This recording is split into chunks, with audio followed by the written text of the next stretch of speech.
Assalamualaikum warahmatullahi wabarakatuh. Shalom, Om Swastiastu, Namo Buddhaya, Salam Kebajikan, Rahayu. Katur dumateng Bapak Ibu Dewan Pambiji ingkang kinurmatan, Bapak Ibu Dwija ingkang kula hormati, saha para kanca pandherek sayembara sesorah ingkang kula tresnani. Saderengipun monggo kula lan panjenengan tansah ngaturaken raos puji syukur dumateng ngarsanipun Gusti Allah Subhanahu wa taala ingkang sampun paring rahmat saha hidayah. Satemah kula lan panjenengan saged nyawiji wonten ing papan punika kanthi sehat walafiat boten kirang setunggal menapa. Boten kesupen selawat ugi salam tansah katetepna dumateng panjenenganipun Nabi Agung Muhammad sallallahu alaihi wasallam ingkang tansah kula lan panjenengan antu-antu syafaatipun dumugi yaumul kiamah samangke. Amin amin ya robbal alamin. Kula ing mriki badhe ngaturaken sesorah kanthi irah-irahan labuh labeting Sri Sultan Hamengkubuwana ingkang jumeneng kaping 9. Para rawuh ingkang kinurmatan, miturut sejarah madegipun negari Republik Indonesia, Kutha Ngayogyakarta sampun kabibaraken dangu saderengipun mardika. Kutha Ngayogyakarta nalika semanten mujudaken negari mardika.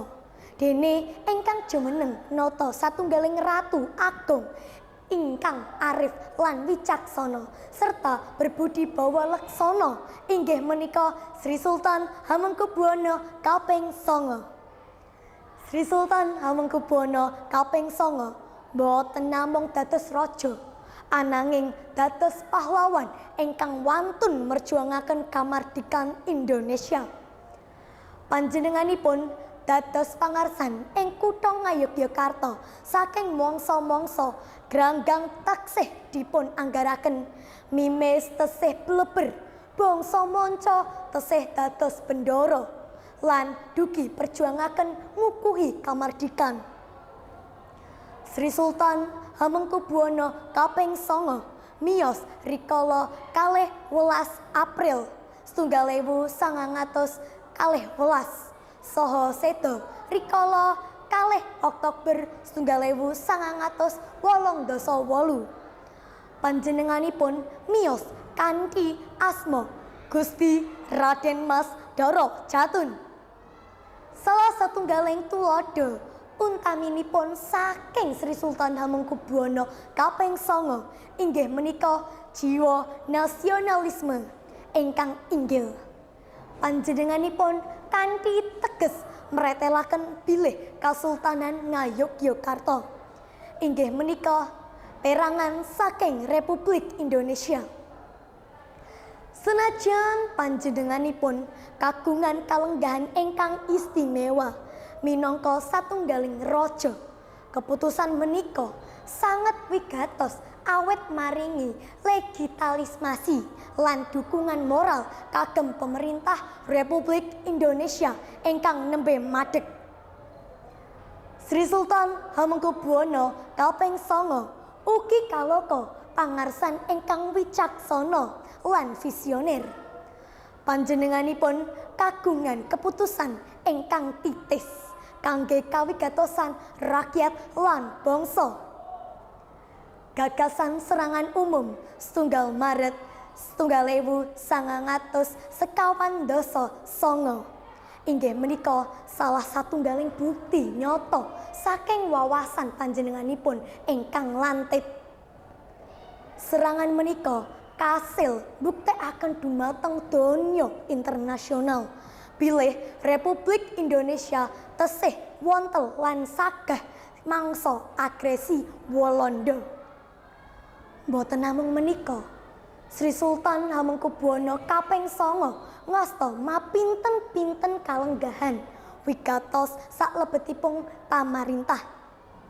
Kalebet dados Wakil Presiden Republik Indonesia. Panjenenganipun ugi kawuningan dados Bapak Pramuka Indonesia ingkang urun ageng saklebetipun ngrembakaken gerakan kepanduan kangge wadah pendidikan lan kepribaden kagem para wiranem. Para rawuh ingkang bagya mulya, mangsa nuwuhake putra pewarisipun ndadosaken owah-owahan ing saben mangsa.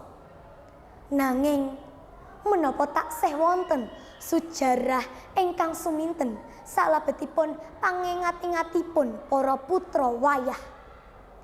Para rawuh ingkang kinurmatan, minangka generasi penerus kula lan panjenengan gadah tenggal jawab kangge nglajengaken perjuangan greget para pahlawan. Salah satunggalipun Sri Sultan Hamengkubuwana ingkang kaping 9. Ingkang kendel lan lila korban kangge bangsa lan negari.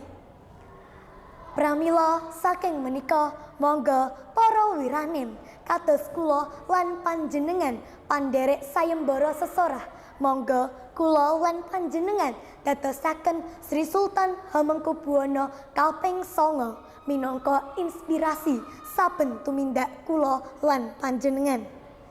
Monggo kula lan panjenengan sok aken ingkang sak sae-saenipun kagem bangsa lan nagari, kagem mujudaken Indonesia ingkang majeg, adil, makmur lan sejahtera.